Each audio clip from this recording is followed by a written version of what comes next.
Good day guys and welcome to another episode of Riding in Tandem. RIT, Riding in Tandem, RIT. With me, RM, at sa episode na to, samahan nyo akong subukan ang pinakabago ng BYD, ang BYD Sea Lion 5 DMI. Ano, ready na ba kayo? Tara na!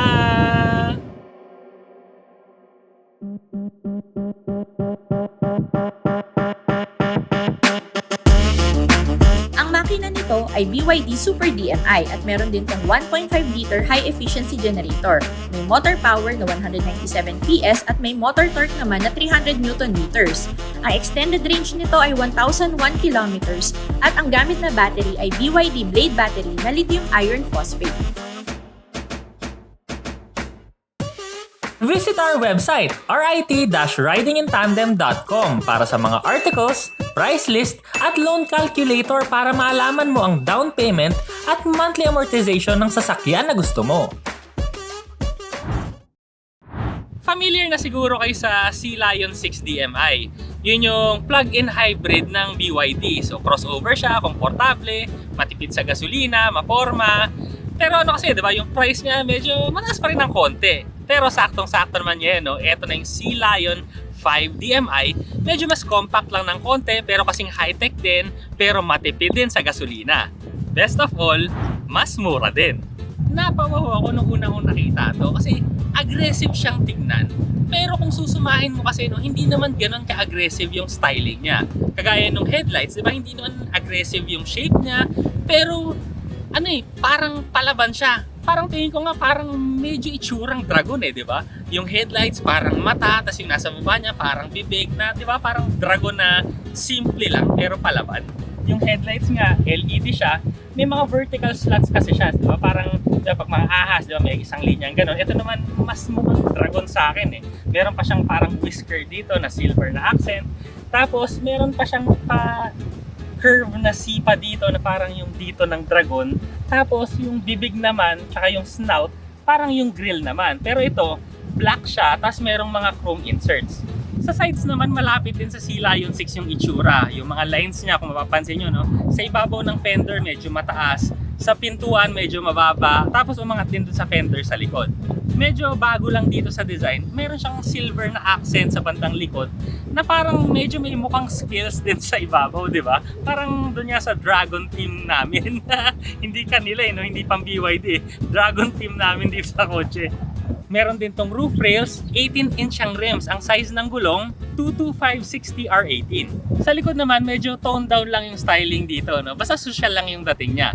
Meron siyang shark fin antenna, defogger, wiper, camera sa likod, at saka parking sensors.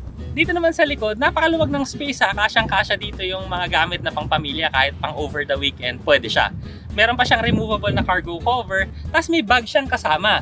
So ang laman nitong bag na to, syempre meron na siyang portable na charger, tapos meron din tong V2L, yun yung sinasaksak dun sa saksakan ng charger, pero imbis na papasok ng kotse yung kuryente, pwede mong gamitin siya palabas ng sasakyan. So kunwari, brownout sa inyo, no? Pwede ka pa rin gumamit ng kuryente, yung kuryente ng sasakyan. So pwede kang mag-electric fan, pwede kang mag-TV, o diba? Pwede kang mag-charge ng mga gamit mo. In case na kailangan mo ng more space, 60/40 folding yung second row seats. Tapos meron pa itong mga lalagyan dito sa ilalim. So kung maglalagay ka ng tools, extra t-shirt o extra shoes, pwede dito.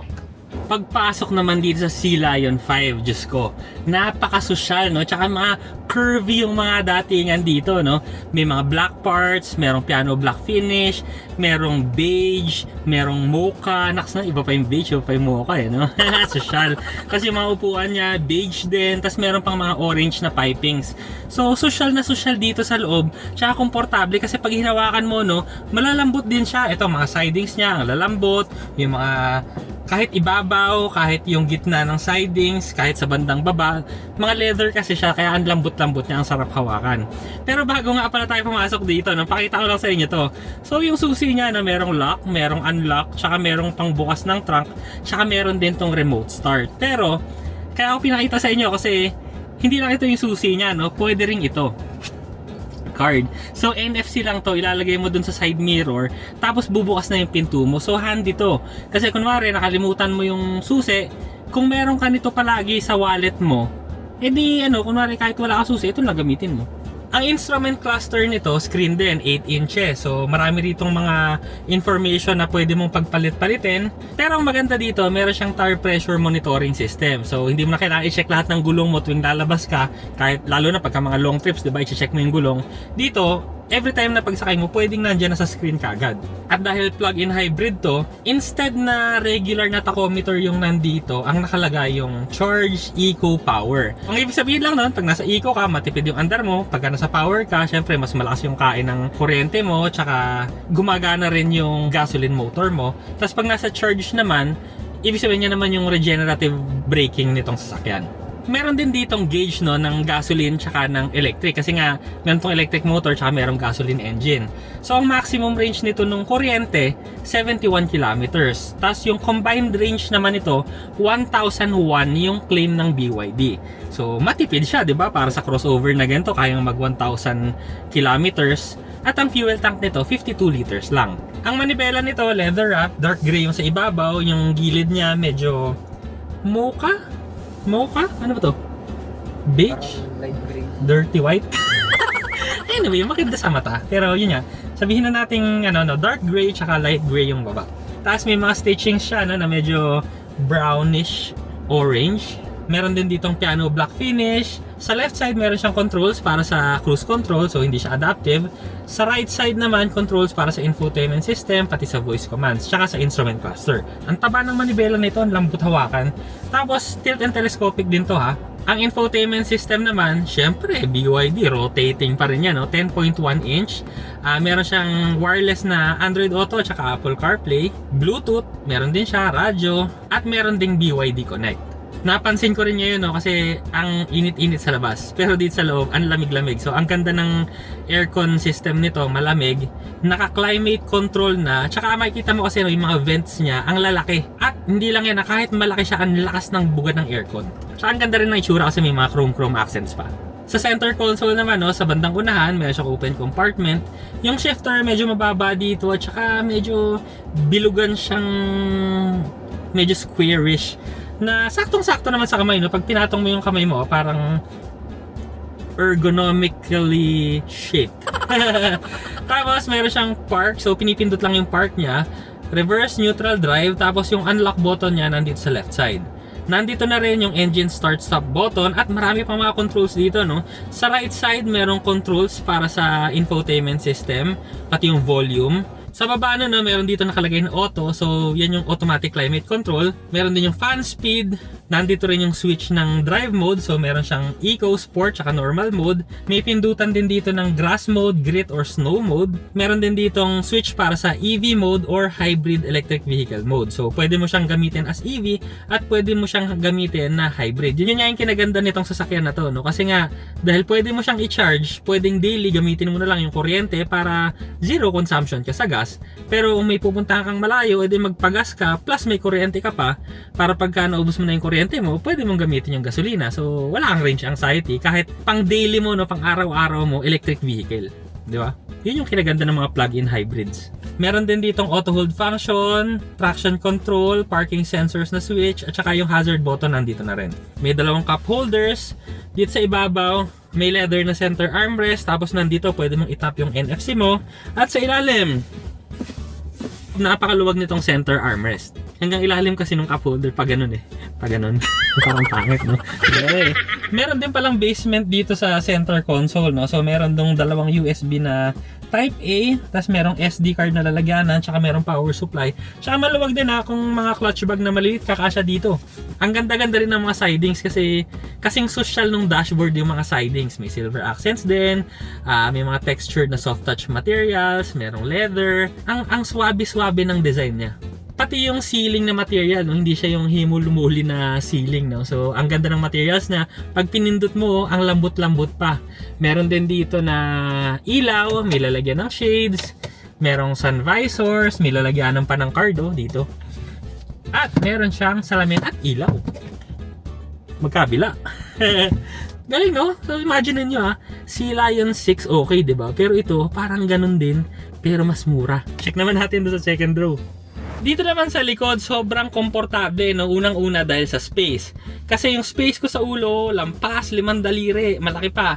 Ang space ko naman sa tuhod, lampas din ng isang fist ko yung space. Ang upuan, sobrang lambot niya. At ito pa ha, usually kasi pag nasa likod na upuan ka, 'di ba? Hindi mo na na-adjust, masyadong matuwid, so hindi ka masyadong komportable. Pero dito kasi no, as is, pag umupo ka, medyo nakahiga siya. Kaya parang pag bumabiyahe ka, 'di ba? Oh, relax na relax ka. Plus, na-adjust pa 'to. Pwede mo pang ihiga lalo. Ayan, oh, ihiga mo, pwede mong idiretso. O, 'di ba? O, 'di ba? Oh, komportable ka. Plus, meron ka pang center armrest na leather din, merong 2 cup holders, safe din dahil meron kang ISOFIX tethers, 3 seat belts. Tapos, komportable ka lalo dahil malamig din kasi meron kang 2 aircon vents dun sa center console. May USB ka pa na Type A at Type C kung kailangan mo mag-charge. May open compartment pang maliit doon. May mga seat back pockets na lalagyan mo ng gamit pag bumabiyahe ka. So, ang komportable dito. Plus, yung mga sidings pa ha, ang gaganda kasi soft touch materials din siya. Kung anong materials sa unahan, same dito sa second row. So soft touch, leather, soft touch. O diba? Kaya parang relax na relax ka dito sa second row. Mag-e-enjoy yung mga pasahero mo. Mag-e-enjoy sa pagtulog. Naikutan na natin ang sasakyan. So ngayon, subukan naman natin kung kamusta bang imaneho to. Siyempre, may standard na tayo. Nandiyan ang Sea Lion 6 eh. Kaya kayang tumapat nito kahit mas affordable siya doon? Eh, di subukan natin. Let's go! Una-una pansin, no, yung suspension. Kasi yung kalsada kasi dito, no, semento siya, hindi asfalto. Komportable yung suspension. Kasi hindi mo masyadong ramdam yung mga hiwa ng semento. Komportable siya. Parang nag-glide lang siya doon sa mga hati ng semento. Ngayon, paahon pa yung kalsada. Yeah, okay. Magandang-maganda tong pang long drive. Pangalawa, ngayon kumukurbada tayo, no? Yung steering nito napakalambot. Pero precise pa rin. So hindi mo lang masyadong ramdam dahil syempre malambot eh. Pero importante naman, 'di ba? Dinadala ka pa rin kung saan mo ituro. At subukan na rin naman natin dahil nandito na rin naman tayo, no? Subukan natin yung turning radius. Ayos ba? Kasi kung susumahin, no, konti lang yung diferensya nito sa size ng Sea Lion 6 eh. Yung turning radius natin, ito. So, medyo malaki kasi nga malaki yung sasakyan. Okay lang. Kahit subcompact siya, parang hindi pang subcompact kasi yung size niya. Parang mas malaki siya sa subcompact. Yun yung style ng BYD eh. Ang presyuhan, pang maliit. Pero yung laki, tas yung specs, pang mas malaki. Pero good thing naman yun para sa ating mga mamimili. Kasi syempre, nakakapamili tayo, no? Ang dami nating choices. Tapos, dahil nga nagpapaagalingan yung mga brands, ayan, kaya lumalabas yung mga produktong ganito na maganda pero affordable pa rin. Yung braking din nito, hindi ako nanibago. Hindi siya pumapako pero malakas. Yung progression niya maganda. Isasagad ko ngayon. Malakas talaga. Try naman natin yung acceleration. Bali ito, nasa normal mode tayo. Tapos try ko lang. Uy! Okay, so ano lang yun 0 to 60. So saglit lang yung 0 to 60 kilometers per hour. Yun nga lang nakikita nyo, no? Hindi pala nakita. Narinig nyo siguro, no? Yung goma niya talagang bumibitaw yung traction. Pero ang size ng gulong nito is 235 yata kung nagkakamali ako, no? Kung hindi ako nagkakamali, parang 225 o 235. So medyo makapal siya. Pero ano, so ang ibig sabihin lang nun, malakas talaga yung makina nito kasi nga 'di ba, may plug-in hybrid. So may electric motor na from zero, yun yung gumagana, yung electric motor, napakalakas. So ingat-ingat lang sa pagmamaneho nito lalo na pagka basa yung sahig. Syempre, pagka ganun na kumakawala yung traction, ibig sabihin dumudulas yung sasakyan. Pero mag-e-enjoy ka nito. So kung ako siguro, unang ano ko dito, no? Unang upgrade, palitan natin ng mas makapal na gulong. Pero grabe, sarap. Yan oh. Ngayon sumabay pa yung engine power, kaya talagang ang bilis. Ganda. Hindi ka kakapusin sa acceleration dito. Ayos na ayos.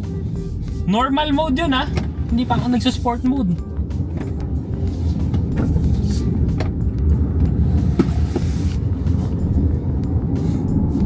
So okay din siya sa mga cornering na medyo mabilis. Pero yun nga lang, no? Naririnig niyo yung gulong niya, no?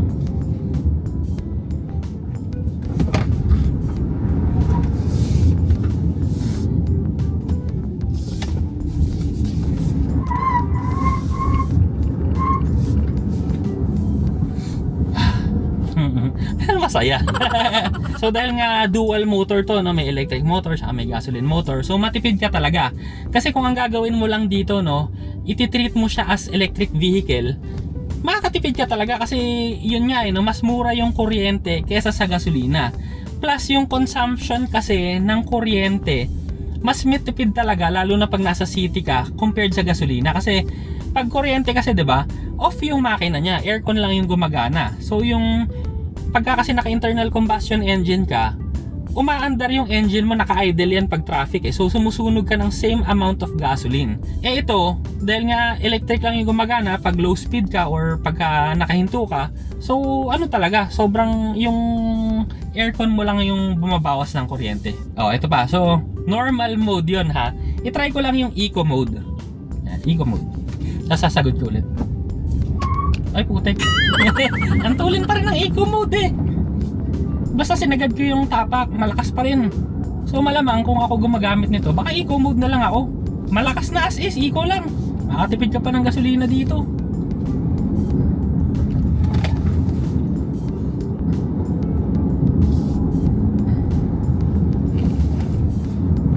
Yun nga lang, malambot kasi yung suspension nito, no? Mas more on comfort oriented.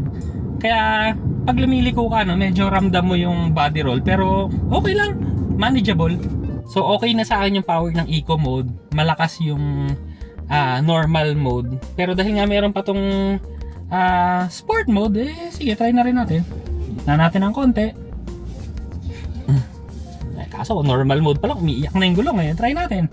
Ready, set, go. Oh! Grabe oh.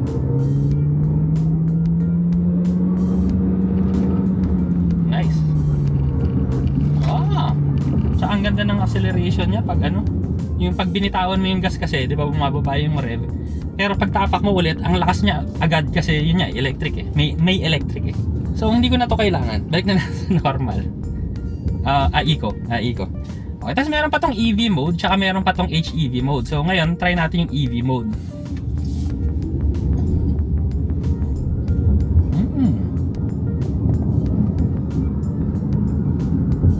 Okay. So sa regular driving, okay, kayang-kaya ng EV mode nito, malakas na yung EV mode niya. Kahit ba biritin mo ng konti, hindi na agad nag-on yung engine. Yung EV mode lang, malakas na yung hatak. So kung city driving ka nito, no, kahit medyo spirited kang magmaneho sa city, matipid pa rin to kasi nga EV lang talaga. Kahit medyo may hataw ka, EV lang sa eco mode ah. At dahil plug-in hybrid, syempre usapan din dito gaano pa kalayo yung tatakbuhin yan. Ang full EV mode nito, kayang tumakbo ng 71 kilometers. Tapos ang full range niya, no, yung magkasama yung gas siya yung EV, kung matipid ka sa gasolina, ang claim ng BYD dito 1,001 kilometers sa isang full tank. So ang fuel tank nito 52 liters. At yung bilis nga natin kanina, no, para sa numbers, alam nyo, 8.3 seconds to 0 to 100. So matuli na siya. Ang top speed din 170 kilometers per hour. Tandaan nyo lang ha, ang speed na pwede lang sa atin dito sa kalsada ay hanggang 100 kilometers per hour. Sa infotainment system naman, meron tong Android Auto, Apple CarPlay, meron din tong voice assist. So kung tamad kang pumindot, no, mag voice assist ka na lang. So eto. Hi BYD. I'm here. It's hot. The lowest temperature was 17 degrees. I have changed that for you. Oh, 'di ba? So kung kunwari ganyan, naiinitan ka, sabihin mo na lang it's hot. Tapos ngayon, ano na siya? Or kunwari, hi BYD. Please say it. It's so cold. Sure, the temperature has been turned up by 3. Diba? So kung sinabing so cold, mas malakas pa yung change niya. Pero pagka cold lang, pakonti-konti lang, incremental lang yung dagdag niya ng lamig. Pero syempre nainitan niya ako, kaya sabihin natin, hi BYD. Here. It's so hot. The lowest temperature was 17 degrees. I have changed that for you. Diba? Okay na. Hindi na natin gagamitin yung mga Windows, di naman natin ginagamitin eh. Ang importante kasi sa akin, yung aircon. Tsaka ito, hi BYD. I'm here. Open radio. Radio is on. Hi BYD. Here. Turn off radio. Radio is off. In fairness, no, yung radyo niya, walang mga tatak to, hindi mga Sony, mga ganyan, mga kung ano-anong tatak. Walang tatak pero maganda yung tunog. Ang introductory price ng Sea Lion 5 DMI ay 1,198,000 pesos. Ito naman ang safety and security features. Maraming salamat po sa BYD Philippines sa pagpapahiram nila sa amin ng sasakyan. At bakit ka naman kukuha ng BYD? Sila naman kasi talaga ang number 1 ngayon sa global vehicle sales ng mga EV. So, yung mga safe battery, di ba? Yun yung mga tinurnilyo nila yung baterya, dinaanan ng truck, safe pa rin yung baterya. At napakarami kasi nila, no? So, kumbaga kahit nasan ka sa Pilipinas kasi, ang dami mong dealers na pwedeng puntahan. So, ang kinaganda nun, hindi ka na mahihirapan maghanap ng parts, ng service, kasi kung saan naman merong BYD, no? Kung saan mo man kailangan ng service nila, malamang meron kasi more than 70 dealers na sila nationwide. Tapos may ina-expect pa silang 20 dealers na magbubukas pa. So 70, 80, 90, mga ganun na. 90 dealers nationwide. So kung abutan ka man sa sa malayong lugar na kailangan mo na ipa-PMA, so di meron na rin dun. Ang tanong, magkano naman yan? So eto nga, yung Seal 5, yung kotse na IDM din, so ang presyo niya asa 1 million, 900 plus around 1 million to 1.1. So yung mas malaki naman dito, yung Sea Lion 6 na DMI, around 1.6 yata yan, lagyan lang natin yung presyo. So ang image price nito nasa mga 1.3 million, pero feeling ko pag nilabas na nila yung final pricing, bababa pa yan. Kasi magaling talaga magpresyo yung BYD, medyo mababa. Pero kung mas mababa pa nga, sulit to. So kung naghahanap ka ng affordable, high-tech, matipid, pero matulin, maporma, luxurious na interior, magandang choice to. Kaya yun, mag-test drive ka na sa pinakamalapit na BYD sa'yo. Maraming salamat sa panonood. Sana nag-enjoy kayo sa video na to. At ako'y magmamaneho muna. Next video na.